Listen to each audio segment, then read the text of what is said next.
மக்கள் விரும்பும் கழக ஆட்சி புதுச்சேரி மாநிலத்தில் அமையும் என சட்டமன்ற எதிர்க்கட்சித் தலைவர் சிவா தெரிவித்துள்ளார். திமுக தலைவரும் தமிழ்நாடு முதலமைச்சருமான ஸ்டாலின் 72வது பிறந்தநாளையொட்டி புதுச்சேரி மாநிலம் முழுவதும் கழகத்தினர் ஏழை எளிய மக்களுக்கு நலத்திட்ட உதவிகள் வழங்கியும், இரத்த தான முகாம் உள்ளிட்ட மக்கள் பயன்பெறும் வகையில் பல்வேறு நிகழ்ச்சிகளை தொடர்ந்து நடத்தி வருகின்றனர். அதன் ஒரு பகுதியாக புதுச்சேரி மாநில கழகம் மற்றும் கழக மருத்துவ அணி சார்பில் மாநில மருத்துவர் அணி அமைப்பாளர் ஆனந்த் ஆரோக்கியராஜ் ஏற்பாட்டில் மாபெரும் இலவச மருத்துவ முகாம் உருளையன்பேட்டை தொகுதிக்கு உட்பட்ட காந்தி வீதி கண்ணையா பிசினஸ் சென்டர் வளாகத்தில் நடைபெற்றது. மருத்துவ முகாமில் உருளையன்பேட்டை தொகுதி கழக செயலாளர் ரா. சக்திவேல் வரவேற்புரை ஆற்றினார்.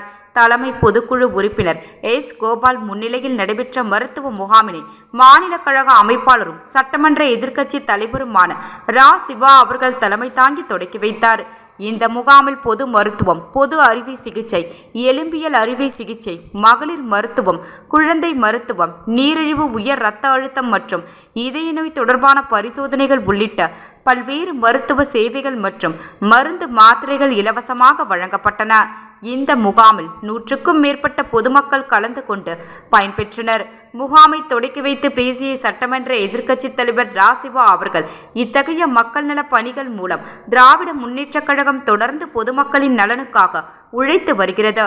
புதுச்சேரியில் பொதுமக்களுக்கு தரமான மருத்துவ சிகிச்சைகள் கிடைப்பதில்லை. கலைஞரின் காப்பீட்டு திட்டம் போல புதுச்சேரியில் காப்பீட்டு திட்டம் செயல்படுத்தப்படவில்லை.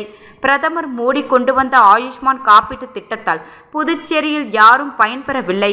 காப்பீடு திட்டத்தில் பயனாளிகளுக்கு கிடைக்கப்பெறும் தொகுதி அதிகப்படுத்தும் போது அதனால் எந்த ஆதாயமும் பயனும் மக்களுக்கு இல்லை. ஆனால் திராவிட மாடல் ஆட்சி புரியும் தமிழ்நாட்டில் தளபதியாரின் வழிகாட்டுதலில் புதுச்சேரி மக்களுக்கு ஆதரவு கரம் நீட்டிய தமிழ்நாடு சுகாதாரத்துறை அமைச்சர் சுப்பிரமணியன் அவர்கள் நம் மக்களுக்கு இங்கு கிடைக்காத அல்லது மறுக்கப்படும் சிகிச்சைக்கு அரசு ஸ்டாலின் மருத்துவமனையில் சிறப்பான நவீன மருத்துவ சிகிச்சையளிக்க முன்வருவதாக உறுதியளித்துள்ளார் என்று குறிப்பிட்டு பேசிய அவர், புதுச்சேரியில் மக்கள் விரும்பும் கழக ஆட்சி உதிக்கும் என நம்பிக்கை தெரிவித்தார்.